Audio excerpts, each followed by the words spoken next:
Hello. Hi, everyone. Okay, so I think this is it. Hey, Cindy. Hi, everyone. So this is our first Instagram Live, and so everyone's doing it. So we decided to give it a try and come to you live, and we have one viewer so far. So thanks, Cindy. So the reason for this chat or presentation is to just give you the inspiration for our next painting webinar, which is going to be tomorrow. And we just want to talk about it. And we brought some slides, so it's not just going to be me that you're going to see talking. And I think everyone knows me already because I don't know who else is going to watch this. But in case you're watching this and you don't know what's going on, my name is Julio and I am the dream alchemist at Roofless Painters. And we have an amazing painting atelier that we take on the road. And since this coronavirus started months ago, so now we're not on the road anymore. So we're doing painting webinars, and they've been amazing. We have done 14 painting webinars, you guys, once a week. The work has been amazing, and everyone has been incredible. So thanks for being here. And basically, 4 people. My goodness. So it sounds like the coronavirus is out there to get us, and I don't think we're going to be able to go back to normal anytime soon. So that's another reason why we just wanted to desperately find a different way to reach out to you guys, and we thought this could be it.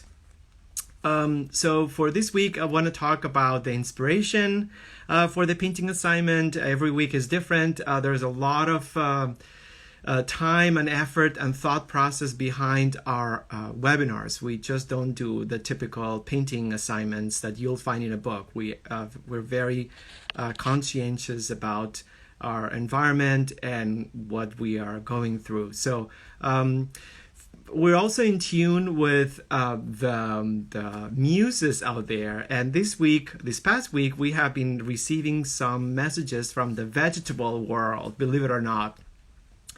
So the first one was a mention from Jen, our lovely happiness hero at Roofless Painter. And she brought up this incredible florist in New York. His name is Louis Miller Design. And let me see if I can just bring... I can bring his, yes, I think so. Yay, that's great.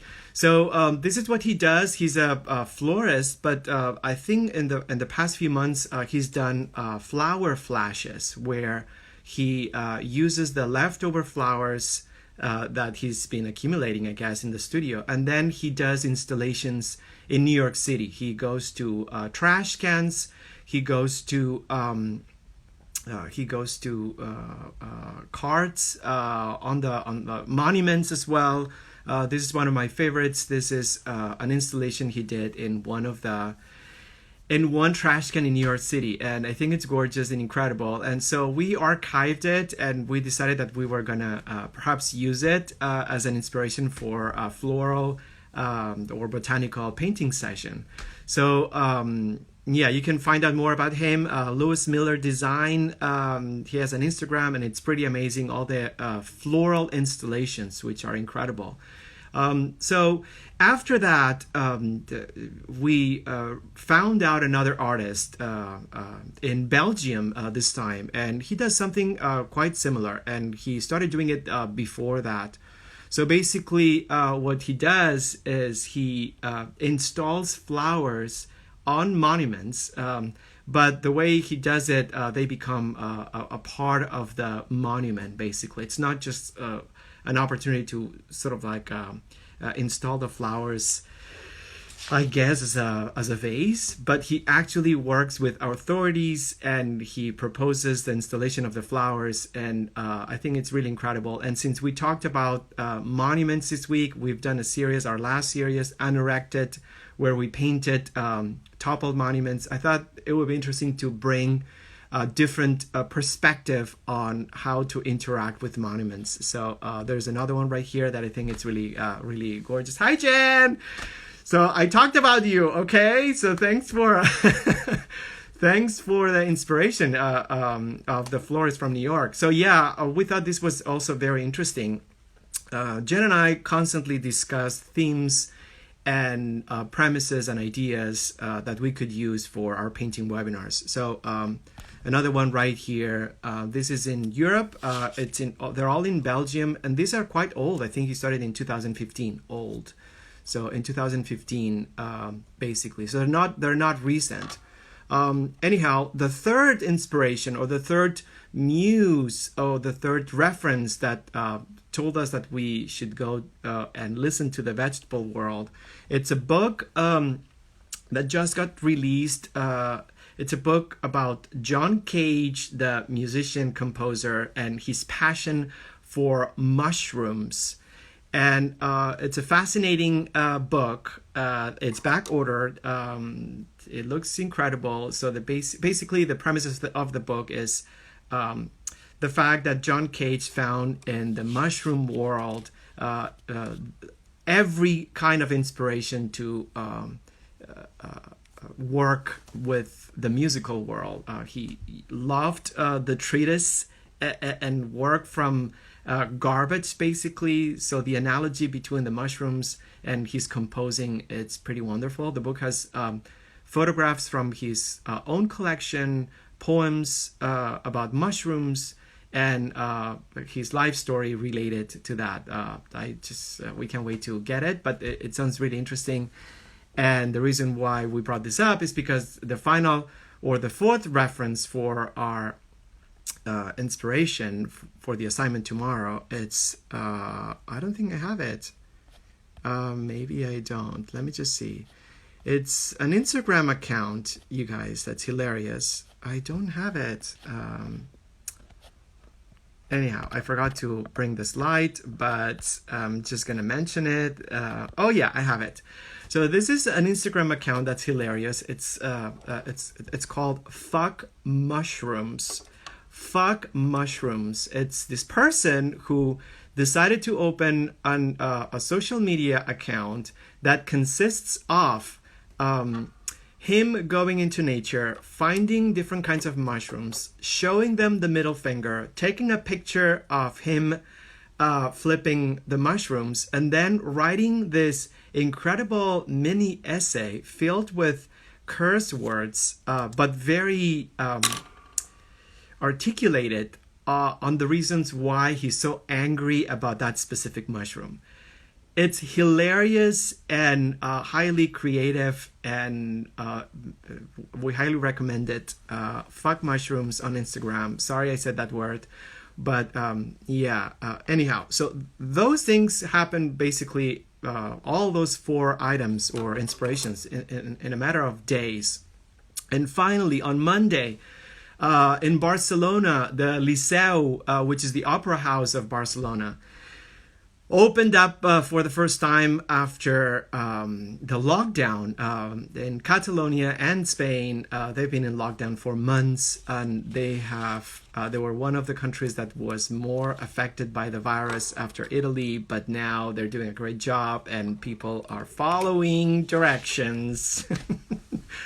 So slowly they're phasing into normal life, and the Liceu opened its doors with a very creative and interesting, but for us a little bit on the edge, and I'll explain that,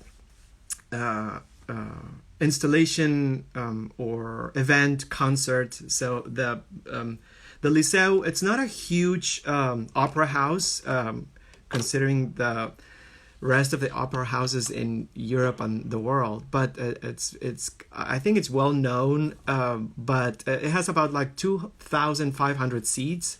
So this artist and curator decided to fill every seat with one potted plant. So the whole audience in the opera house was basically all plants, and then they brought in this quartet, this string quartet, that play Puccini's chrysanthemi, which is chrysanthemum. It's a piece that I didn't know about regarding the flower. They recorded, the images are spectacular. I just want to bring up a few slides about what it looked like. This is the cover of, one of the images is the cover of our webinar, but I thought it was incredible and spectacular. And when I saw it first, I thought, wow, this is just insane. These are all the plants, the potted plants. This was not even a fundraiser. The aftermath of the concert consisted of people giving the potted plants, the 2,500, to healthcare workers in gratitude for what they have been doing to save people from the virus. So it was a symbolic event, really charged, if you ask me, and beautiful, and visually, I think it's just incredible. And by the way, this one, you can see the 4 people in the on the stage, and then the view from the stage. And this is another view. It's just really beautiful and very interesting. So this was it. We thought, after so many botanical references, we've got to do something about this. So what we decided to do is, inspired by this incredible performance installation art project in the Liceu of Barcelona, we are going to ask everyone who's joining us tomorrow for the painting webinar to pick one potted plant in our home and use it as inspiration, as a subject for a live the painting session. So that's basically the reason why we are going to do that. But I want to go a little bit further, if you guys are still here, which it looks like you guys are, because there's another reason why we're doing this. Everything that we've been doing in the past 15 or 14 webinars has been related to how we deal with the lockdown, with the quarantine, with the virus. So I just feel that this had a specific meaning for us that's really connected with that experience that we all have. Anyhow, so if you watch the video of the performance, it's beautifully produced, and the video starts really well. Everything's quiet in the opera house.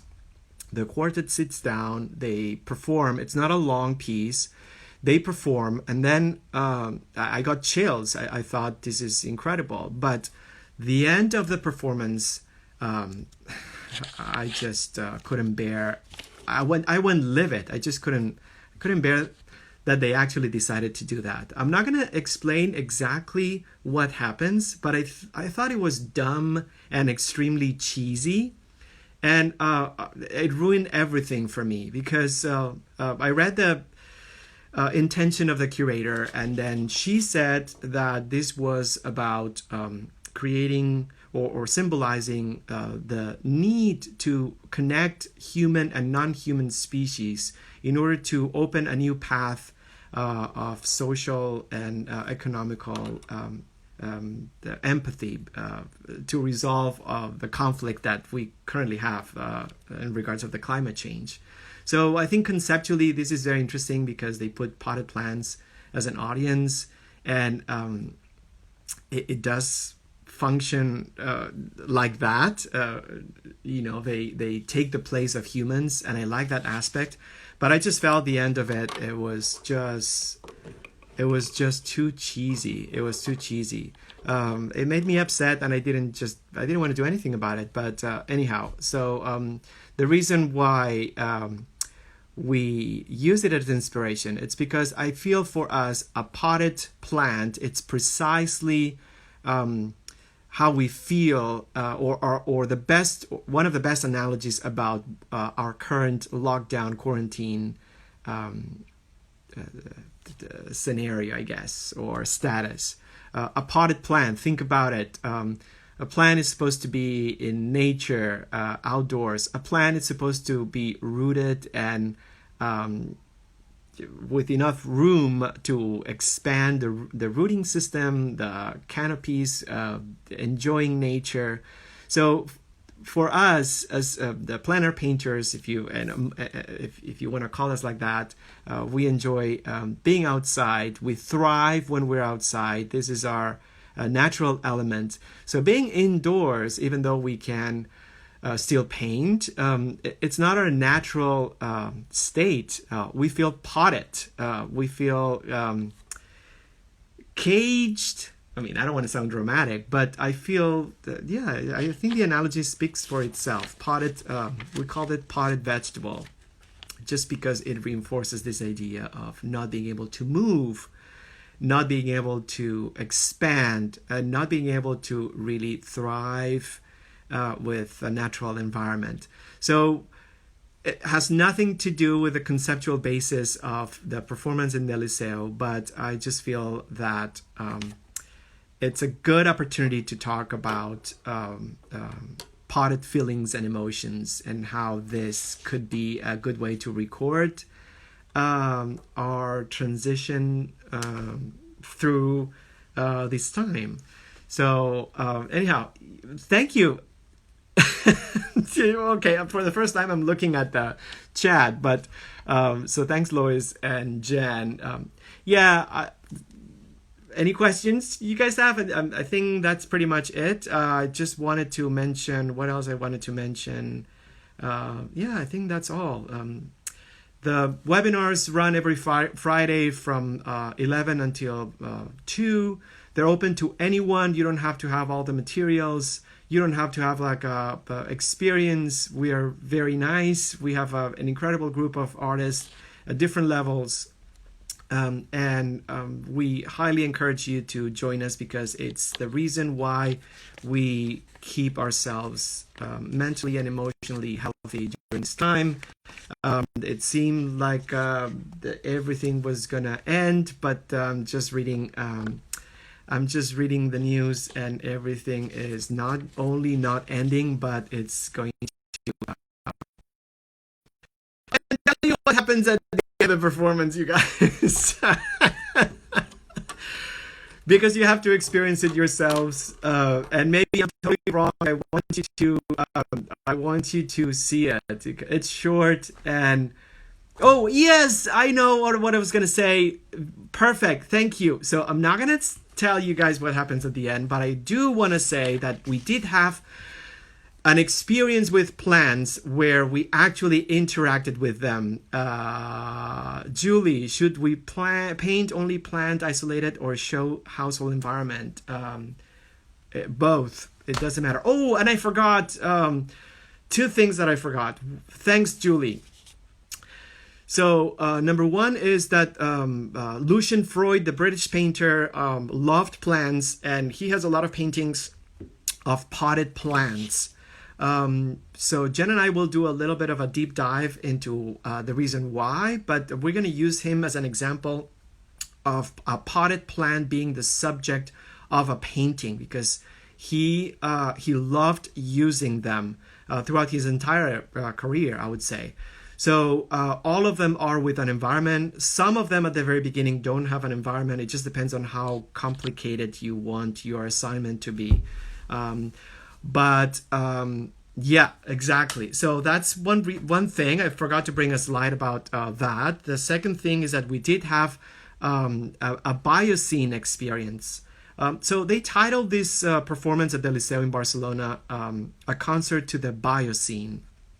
And I just never heard this word before. I went on Google. I thought it was part of an ecological epoch in the history of Earth, I guess, but it's not.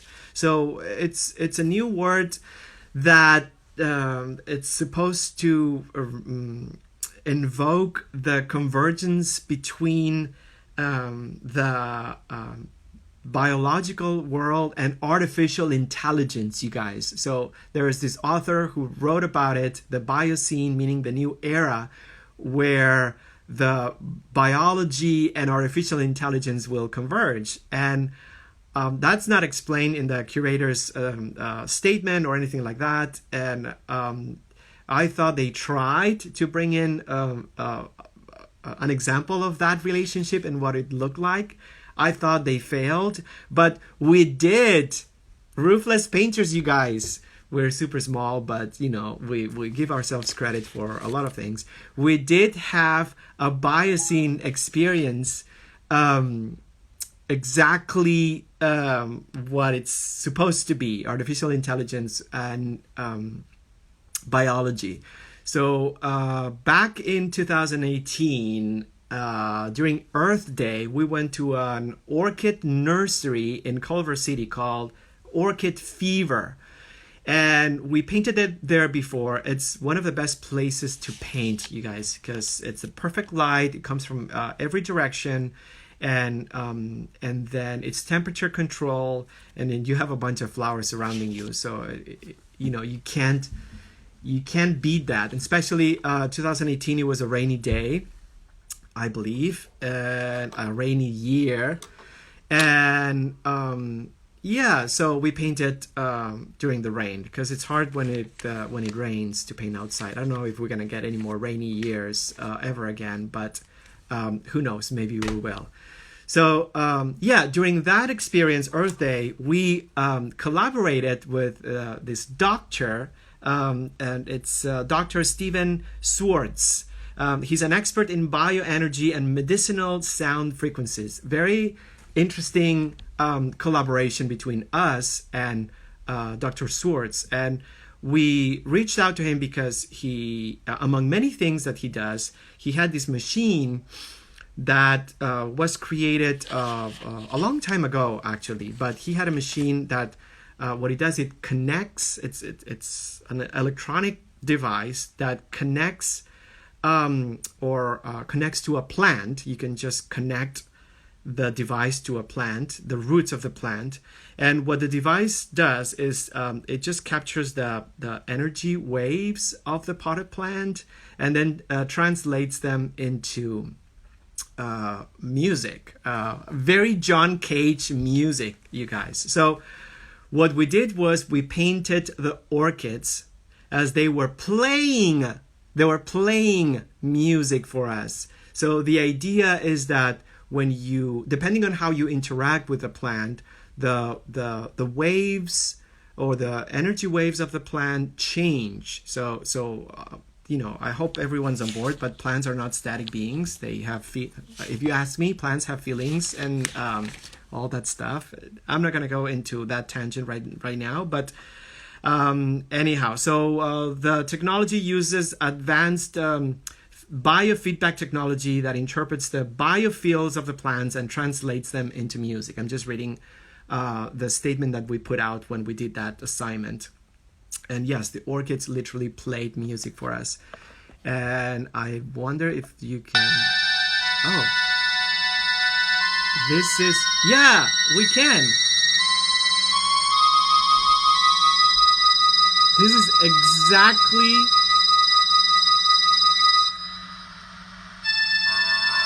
You guys, these are the orchids. These are the orchids playing for us. So if you're still watching this, which it looks like people are watching this, and then you watch the bioscene. I'm gonna stop talking for a second. Okay, never mind. So that was the video. And this was during the event. We took some photos. Thanks, Jen, for that. This is the nursery. It was raining. I think it was raining outside. And yeah, it was interesting. It was very John Cage. John Cage, if you don't know, he was an experimental, very incredible composer, American composer. Anyhow, so yeah, his compositions are not necessarily melodic. So some of them, anyhow. So this was a really fascinating. I have another one, you guys. I hope you laugh at this one because the session basically devolved into an opportunity to try this other device. This is Dr. Swartz in the background. So Jen, I don't know if you remember what this mat was doing. I totally forgot because I was so enthralled by the whole experience of of the orchids, but I know that Matt did something. So after painting, we just laid there. And by the way, Dr. Swartz also did a painting during the session. And yeah, so an anecdote about, there are many anecdotes about that session, but a funny one was the fact that well, yes, Lois, yeah, it was just incredible. It's okay, we may do it again, who knows. Vibration from the plants, was it? Or maybe it was, I don't know, I just don't I don't remember. Anyhow, so one anecdote is that the plans, the melody, you guys, because you could say, oh, well, this is just gimmicky. You know, basically it's the machine that does the whole thing, and there is an algorithm in there, and that's it. But actually, that wasn't the case, because during the whole session, more than 2 hours, so the plans had different moods, basically. So Jen, you'll remember this. There was a point. There was a point towards the end of the session that the orchids stopped playing, and we kind of freaked out. I think someone went in and poked poked the pots, or we just changed the orchid. Because we just felt so energized that we were helping the plants to thrive, because we were bringing them some beauty and some creative energy, and we thought that was a universal language to communicate with the plants, and the plants would be rock and rolling for us, right? So I guess at the beginning that was the case. But there was it was no rave. Let's put it this way. There was a point in the session that I think the plants got bored of us, and then they basically the melody and the frequency just went down. So it would be interesting to interpret that. I wish I could have my hands on one of those devices. I think it was invented by someone in the 70s, and it has been used by artists a few times. So anyway, thanks for watching this. I'm just gonna give you basically, what is this? Yeah, so this is the cover of the webinar. Thanks again for being here and for watching this. It's gonna be up for 24 hours. The webinar is tomorrow. We would love for you guys to join us and paint potted plants. It's going to be an emotional and spiritual self-portrait, symbolizing how we feel as artists, and not being able to really be fully out there. I read yesterday that the state parks are becoming focal points of contagion. So we were just really excited about being out there. But it just I don't think it's gonna happen anytime soon. So if you have any questions before I turn this thing off, let me see if I can turn it off. I don't know if I can turn it off, but you guys, you can oops, let me see. Okay, here we go. Yeah, so any questions, you can also, if you watch this, you can also leave your comments, and then we can answer the questions as well. Thank you so much. This is our first live Instagram live webinar. It's nerve-wracking. I get why some people don't do this, but I hope this was productive and interesting to you guys. We're gonna be doing this every Thursday at 11 a.m. Well, we'll talk about the inspiration. So yeah, there is an option that you can share photographs. Lois, there's an option on Instagram that you can actually share photographs and videos as slides. And this is the reason exactly why we're doing this, because I don't know about you guys, but who watches Instagram live videos? I mean, I've been in one, and I hope people watched before, but I don't know who watches those. So No offense, I love the technology and I think it's great, but our brains are so numb from social media that no one has the attention span to actually watch something for a very long time. So when I noticed that some people actually used slides, I thought this is it. It's the best way to create an educational environment for the live sessions that actually is interesting, and we give the opportunity to an audience to look at something rather than just listening to a person talking all the time. Oh my gosh, Jackie. I freaking love you, okay? Seriously, I miss you and we miss you. I know you're busy, and thank you. And yes, so this is the reason why we did it, and this is very inspirational. We'll try to keep them shorter and also very content related. No, like really with productive content. I don't know. My mind is now like completely. I can do that. Yes. Let's kind of like do one separately. I just burped. Let's just do one separately. But yes, you can bring people in, and you can have only you can have it split, and you can have two. You can also share slides when you do that. Yeah, no, but you can bring one. You can bring someone in. I'm gonna pull Jan in next time. So Jan, get ready, friend, because I want you to come in and do a little pony show for everyone. All right.